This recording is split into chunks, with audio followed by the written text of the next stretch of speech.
Hello, welcome to The Update. I'm Abby Smith. Scientists are warning next year is likely to be the hottest on record because of El Nino. It's an opposite phase to La Nina, which brings rain. Richard Allen, Professor of Climate Science at Reading University, has told the BBC effects will vary around the globe. There's certain regions that tend to be drier and hotter, like the northern part of South America, southern Africa, South Asia, including India, southern Australia. But other regions can be wetter, so southern United States, southwest Europe as well. But no one El Nino is the same as another El Nino. Overseas, 4 children and 2 adults have been injured in a playground stabbing attack in southeastern France.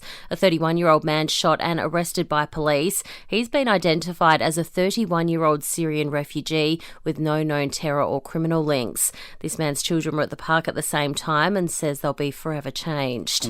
We made it, but now we're thinking back. Now there is a before and an after. We have fear in our stomachs and our children will not be living in a quiet state of mind anymore. It happened in front of my children. It was a school trip. My daughter was... It's chaos.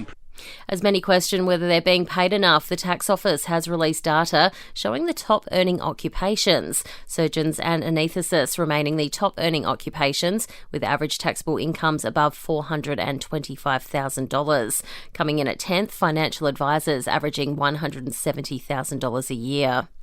New figures show nearly a quarter of all tobacco products consumed in Australia come from an illegal source. It's costing the Commonwealth $4.2 billion in lost excise taxes a year. A former X Factor contestant is behind bars on the New South Wales mid-north coast, accused of murdering a baby girl 5 years ago. The 37-year-old has been charged over the death of the 9-month-old in 2018. New York City remains shrouded in a thick haze of smoke coming from wildfires in Canada. New Yorkers have been warned it could be days before the smoke has cleared away and has been urged not to exercise outdoors. And Uber Eats is planning to phase out petrol vehicles and plastic from deliveries by 2040. It's part of a push to curb its impact on the environment. Entertainment and sport next.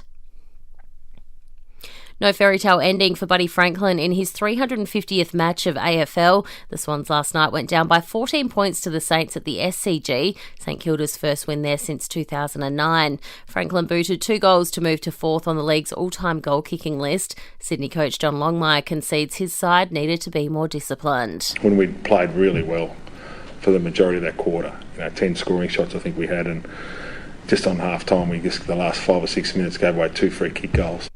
The Western Bulldogs have made at least 4 changes for tonight's clash with Port Adelaide at Marvel Stadium. Defenders Alex Keith and Josh Bruce among the inclusions. The Power chasing a 9th straight win to welcome back Travis Boak and Charlie Dixon. To the NRL, the Titans have shown a dominant display to take a win over the West Tigers. The Gold Coast stormed home 28-12 at Seabus Stadium overnight. In tonight's games, the Raiders take on the Warriors, while the Sea Eagles go head-to-head with the Dolphins.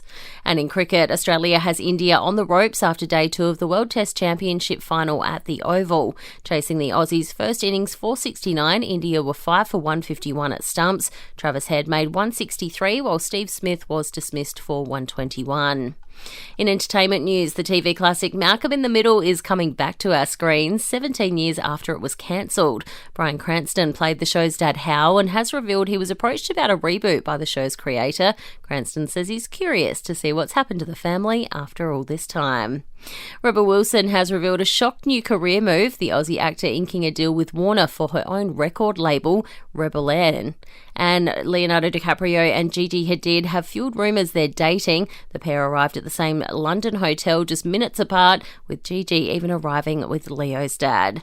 And that's the latest from the Nova podcast team. We'll see you this afternoon for another episode of The Update.